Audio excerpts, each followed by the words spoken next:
Hi, Theater Pizzazz. I'm Meredith Heyman. I'm so excited to be talking theater and Broadway with you today. Joining me is Vivian Reed. She's an award-winning performer who is about to receive a MAC Award for Lifetime Achievement. Vivian, thanks so much for joining me. Hi, Meredith. How are you? I'm great. I'm great. How are you? I'm good, sweetie. I'm good. All right. Well, let's talk about this award. How does it feel to be receiving a Lifetime Achievement Award, a Lifetime Achievement MAC Award for your cabaret and nighttime entertaining work? Oh, it feels good. I love doing cabaret because it brings me closer to the people, unlike theater. Theater is different because it's just a different platform, but it feels great that they would want to honor me. I'm honored, that they're doing this, and I look forward to the show, and watching some of the other artists. Of course, I won't be able to watch them from the audience because there's something health-wise that is not going quite right with me. Well, let's talk about that. You are coping with, you are living with an illness right now. Tell me what's Yeah. going on. Well, this was so shocking to me. About 2 years ago, I developed a cough, and the cough got worse and worse and worse. And all of a sudden, I couldn't breathe. There is nothing like, I mean, you can't even begin to imagine what that's like when you can't breathe. So I was rushed to the hospital in an ambulance, and I stayed in the hospital for nearly 2 weeks. And they said I had 30 to 40% scarring on my lungs, which is not reversible, it's not curable. And they diagnosed it with interstitial lung disease, ILD. And it's not something that can be cured. It's a progressive disease, and I have to take medicine to kind of keep it at bay. And so when reality hit me, Lord have mercy, it was so unbelievable that this could happen to me, because all I've ever done is performing, and it's something that I utterly love. I mean, whether it's theater or cabaret or in the recording studio or on the concert stage, it's what I live for. And for this to be taken away, I went into a very, dark place where I didn't want to live. I literally did not want to live. And this went on for a few months. I wouldn't see anybody, wouldn't talk to anybody.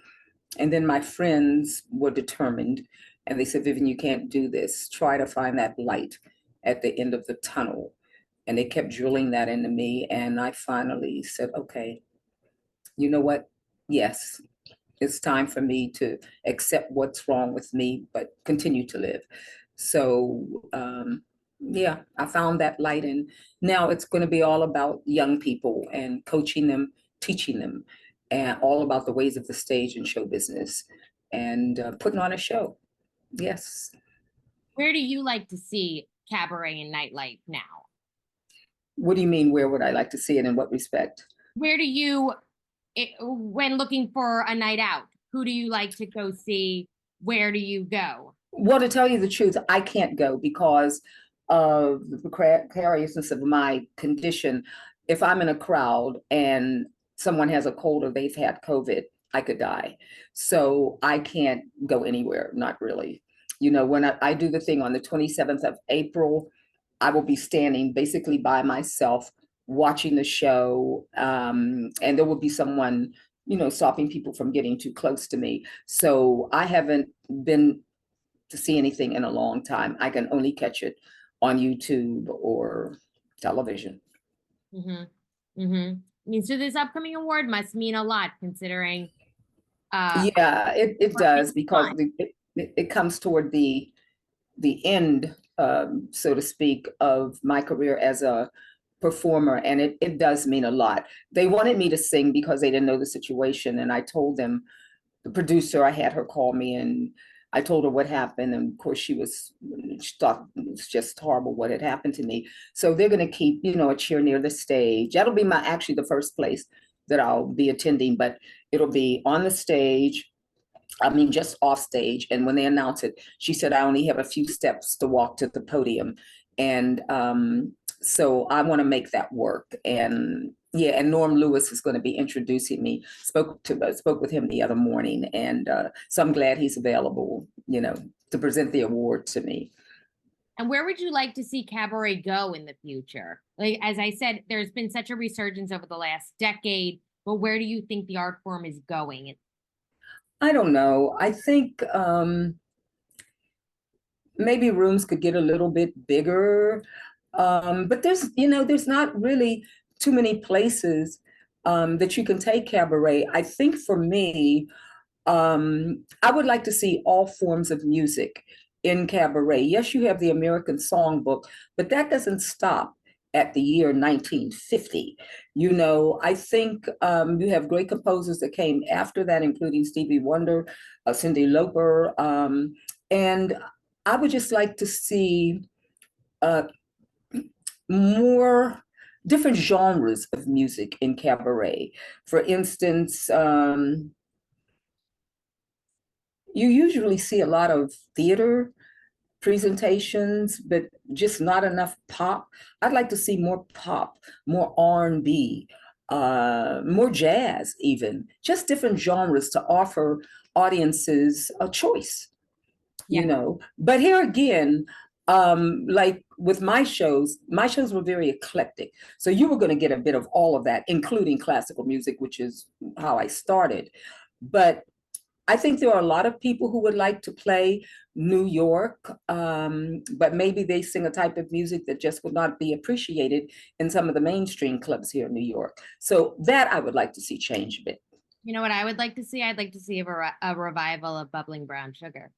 Yeah, but that's theater. That's I know. that's theater, baby. Adding to my want list. Yeah, but yeah, you can, yeah, it could be, but I think with Bubbling Brown Sugar, there are a lot of legalities that have plagued bubbling down through the years, like who has the rights and blah, blah, blah, blah, blah, because they tried to revive it like a few years ago, and it just wasn't happening because there were just too many problems in terms of rights. And so, but it would be great because it was one of the first musicals of that ilk to be successful on Broadway. And then afterwards, I think came Sophisticated Ladies and Eubie and so forth and so on. But yeah, that was a great. I created that role for myself, and yeah, it did everything for me. Absolutely. If it was to come back, do you have someone in mind that, I mean, Oh, honey, they have so many.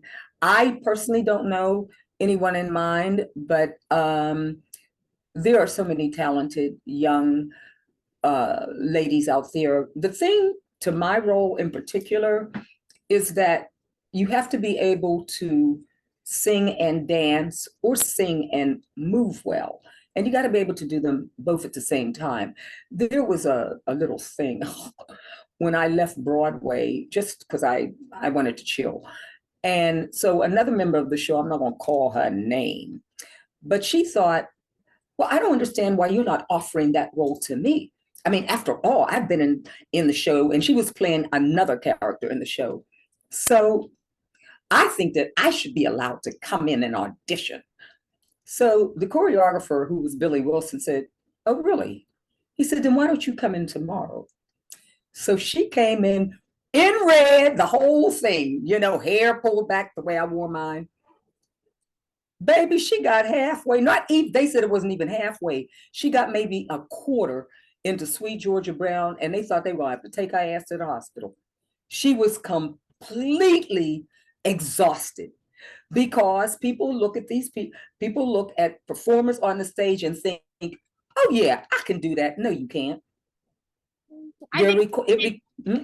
I think movement, you're being real generous. You need someone who can dance. Dance, yes, you do. But wait a minute now, Meredith.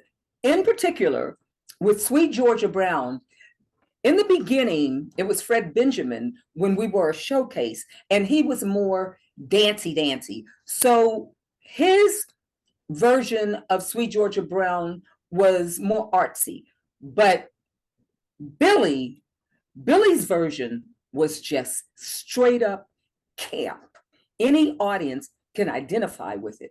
So I think You don't necessarily have to be an extraordinary dancer to do Sweet Georgia Brown. You do have to move well, but you have to have strong character because it's a series of walks, sassy walks. That's what it is. Now, where your ability to dance comes in is at the end because there's a tap number with 32 wings and all of that that you have to be able to perform.